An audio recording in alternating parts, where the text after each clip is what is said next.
हमने बात की कि गूगल ना सिर्फ लिंक्स देखता है बल्कि लिंक कहाँ से आ रहे हैं उनकी अथॉरिटी भी देखता है।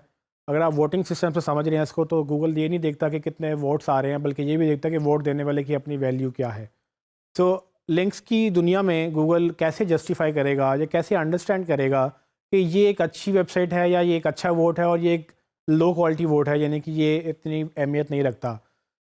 उसके कुछ फैक्टर्स हैं जो गूगल देखता है और उसके बाद वो डिसाइड करता है कि हाँ भाई, अगर इस वेबसाइट ने इस वेबसाइट को लिंक दिया है तो ये वेबसाइट अच्छी थी, इसलिए इसका लिंक भी अच्छा है और इस लिंक की वैल्यू ज़्यादा है, बजाय उस वेबसाइट के मुझे एक वेबसाइट से लिंक मिला जिसकी खुद की वैल्यू नहीं थी, तो उसके लिंक की भी वैल्यू नहीं होगी, तो उसका वोट भी बड़ा कमज़ोर सा होगा, यानी कि उसको उसका लिंक मुझे इतना बेनिफिट एसईओ में नहीं देगा। वो कौन सी चीज़ें हैं जो जिनको गूगल देखता है, और वो बहुत बेशुमार चीज़ें हैं, वो सारी पब्लिक नहीं भी हैं, लेकिन हमें जो कॉमन फैक्टर्स पता है वो मैं आपको वन बाय वन डिस्कस करूँगा। सबसे पहले गूगल देखता है कि वो डोमेन कितनी पुरानी है। डोमेन एज एक बहुत इंपॉर्टेंट फैक्टर है। एक वेबसाइट 10 साल से, 15 साल से, 20 साल से लाइव है, गूगल उसको क्रॉल कर रहा है, उसको देख रहा है, उसकी एक अथॉरिटी बिल्ड हो चुकी है। गूगल ये देखेगा कि भाई ये वेबसाइट बहुत पुरानी वेबसाइट है और उसकी एक हिस्ट्री है, तो ये वो उस एज को कंसिडर करेगा कि ये 10 साल पुरानी डोमेन है और ये अगर लिंक कर रही है किसी को, इसका मतलब ये है कि ये थोड़ी सी क्रेडिबिलिटी रखता है या रखती है, जो जिसने भी वेबसाइट को जो चला रहे हैं। तो उस डोमेन से अगर आपकी डोमेन को लिंक आता है तो वो एक अच्छा लिंक काउंट होगा, क्योंकि वो डोमेन पुरानी है। लेकिन अगर एक ऐसी डोमेन है जो अभी रिसेंटली लॉन्च हुई है, अभी महीना भी नहीं हुआ, और वो आपने या किसी ने भी लॉन्च किया है, गूगल देखेगा कि अभी ये नई नई लॉन्च हुई है और ये अभी से लिंक आना शुरू हो गया है, तो क्रेडिबिलिटी में देखेगा कि 10 साल पुरानी वेबसाइट ज़्यादा बेहतर हो सकती है या अभी नई आने वाली ज़्यादा बेहतर हो सकती है। बात कंटेंट की नहीं हो रही, बात एज की हो रही है। सो एज एक फैक्टर रोल प्ले करता है। तो हाँ, एक पॉइंट एज का पुरानी डोमेन को मिलेगा कि भाई मैं 10 साल पुरानी वेबसाइट हूँ, तो मेरा एक या दो नंबर जो भी उसको गूगल की नज़र में उसकी वैल्यू है वो उसको मिलेगी। और एज़ कम्पेयर टू जो नई वेबसाइट है वो अभी अभी आई है, गूगल उसको वैल्यू नहीं देगा और वो कंसिडर भी नहीं कर सकते कि हमारी डोमेन एज ज़्यादा है तो हम बिल्कुल ठीक है, क्योंकि अभी उनकी हिस्ट्री डेवलप नहीं हुई। एक और चीज़ जो गूगल देखता है, वो देखता है डोमेन की हिस्ट्री। डोमेन की हिस्ट्री से मुराद ये कि अगर डोमेन एक रजिस्टर हुई, फिर एक्सपायर होगी, फिर किसी ने रजिस्टर की, फिर एक्सपायर होगी, या कैसे कैसे वो डोमेन चलती आ रही है। क्या वो 10-20 साल से एक बंदे के पास है, क्या वो 10-20 साल में 4-5 दफ़ा एक्सपायर होकर दोबारा किसी और ने ली है, उसकी ऑनरशिप चेंज होती रही है, उसकी क्या उसको कभी पेनल्टी पड़ी थी, या क्या उसने कभी पहले उसकी वैल्यू अच्छी थी या अब ख़त्म हो गई है, या वक्त के साथ साथ उसने कितना ग्रो किया है, उसका अपना अथॉरिटी शुरू में क्या थी और अब वो क्या है, पहले से ज़्यादा है या पहले से कम है। ये सारी चीज़ें गूगल को क्यों पता होती हैं, क्योंकि वो एक हिस्ट्री मेंटेन करता है। आप सबका डेटा गूगल के पास है, उसके सारे सर्वर्स पे ये डेटा महफूज है। आपकी वेबसाइट की हिस्ट्री गूगल को पता है और वो इसको मॉनिटर करता है और देखता है कि किस वेबसाइट की क्या हिस्ट्री है। अगर आप ऐसी वेबसाइट के ऊपर लिंक्स लगा रहे हैं जो बिल्कुल न्यू है, आपको नहीं उसका जो है अच्छा वैल्यू मिलेगी। अगर आप ऐसी वेबसाइट पे लिंक लग रहा है आपकी जो थोड़ी पुरानी है, तो उसकी आपको वैल्यू ज़्यादा मिलेगी। और अगर आप हिस्ट्री देखें तो ऐसी वेबसाइट जो जिसकी ऑनरशिप बार बार बदल रही है, तो वो एक नेगेटिव फैक्टर भी हो सकता है। अगर एक ऑनरशिप सेम चल रही है और वो लोग क्रेडिबल हैं और मतलब किसी स्पैमिंग में इन्वॉल्व नहीं है, तो उसके एक और आपको बेनिफिट मिलता है। तीसरा जो फैक्टर है वो है डोमेन का TLD, टॉप लेवल डोमेन। मैंने आपको पहले बताया कि किस तरह से टॉप लेवल डोमेन या मेन डोमेन और सब डोमेन में क्या फ़र्क होता है।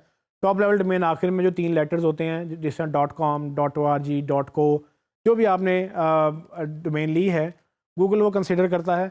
और आम रेगुलर डोमेन्स तो अलग होती हैं, लेकिन एजुकेशनल वेबसाइट जिसकी आखिर में EDU आ रहा होता है, और गवर्नमेंट वेबसाइट जो कि जिसके आखिर में GOV आ रहा होता है, ये दो वेबसाइट की स्पेशल गूगल की नज़र में अहमियत है।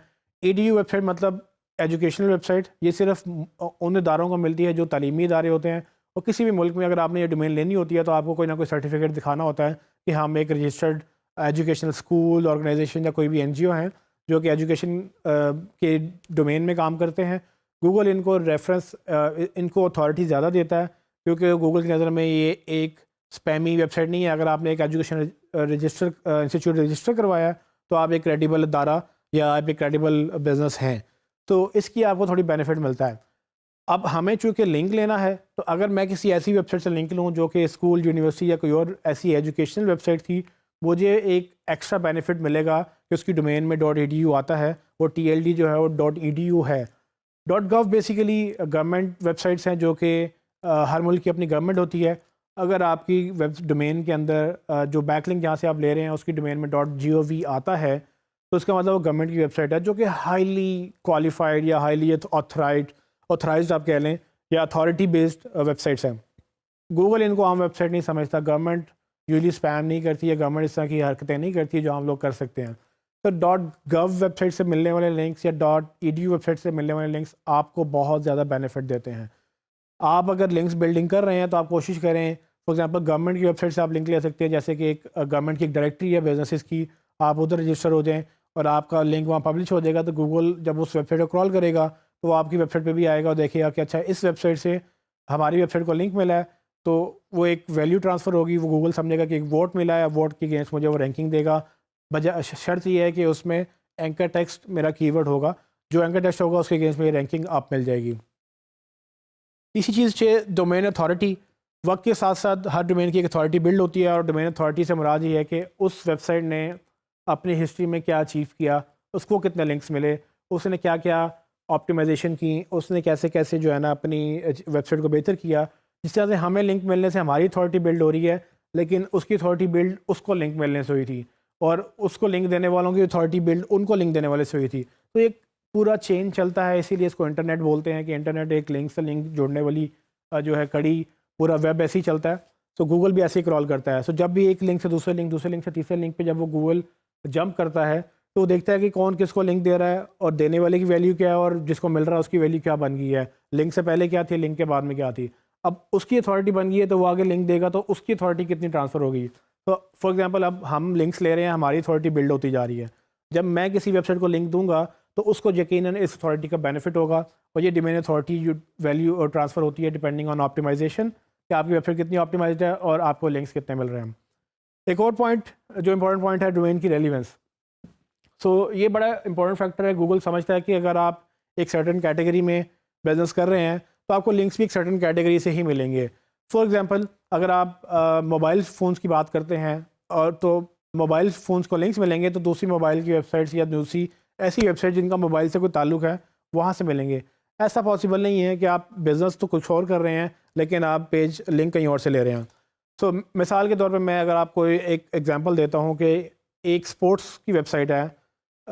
स्पोर्ट्स की वेबसाइट से मुराद ये कि लेट्स सपोज कि हम बात करते हैं ई कॉमर्स स्टोर जो कि स्पोर्ट्स के वो चीज़ें बेचता है। स्पोर्ट्स की चीज़ों में आप समझ लें बैट बॉल, ये जो भी आपका इक्विपमेंट होता है स्पोर्ट्स से रिलेटेड, जिम से रिलेटेड, वो वेबसाइट को अगर एक डॉक्टर लिंक करे अपनी वेबसाइट से तो क्या आपके ख्याल में एक रेलिवेंट लिंक होगा? एक लिंक डॉक्टर की वेबसाइट से जनरेट हो रहा है और जहाँ वो एक स्पोर्ट्स की वेबसाइट पे रहा है, तो गूगल देखेगा कि वेबसाइट सपोर्ट्स की है लेकिन लिंक डॉक्टर की वेबसाइट पे लगा है, तो ये मिसमैच हो रहा है। ये देखने में तो मिसमैच हो रहा है, शायद गूगल इसको डोमेन वाइज समझे कि ये डिफरेंट डोमेन है, लेकिन हो सकता है कि डॉक्टर स्पोर्ट्स का ही डॉक्टर था और उसने अपनी वेबसाइट पे एक पेज बनाया जिसके ऊपर बैंडेजेस की बात हो रही थी और बैंडेजेस स्पोर्ट्स की वेबसाइट पे पड़ी हुई थी, तो उसने बैंडेज के पेज से बैंडेज की पेज के ऊपर दूसरी वेबसाइट के लिंक किया, तो वो उस तरह से कॉन्टेक्स्ट क्लियर हो गया कि हाँ भाई है तो वो डॉक्टर की वेबसाइट लेकिन वो स्पोर्ट्स का डॉक्टर है, और स्पोर्ट्स के डॉक्टर ने वो जो भी बैंडेज रिकमेंड की है वो इस वेबसाइट से मिलती है जो कि एक स्पोर्ट्स की इक्विपमेंट की वेबसाइट है। तो उस सूरत में वो एक रेलिवेंसी क्रिएट हो जाती है इवन दो डॉक्टर और स्पोर्ट्स की वेबसाइट डिफरेंट है। तो ये चीज़ें गूगल बड़ी अच्छी तरह समझता है और देखता है। हमें भी ये देखना है कि जहाँ से हम लिंक ले रहे हैं वो डोमेन की रेलिवेंस क्या है, और पेज की रेलिवेंस मैं आपको नेक्स्ट टॉपिक में बताऊँगा।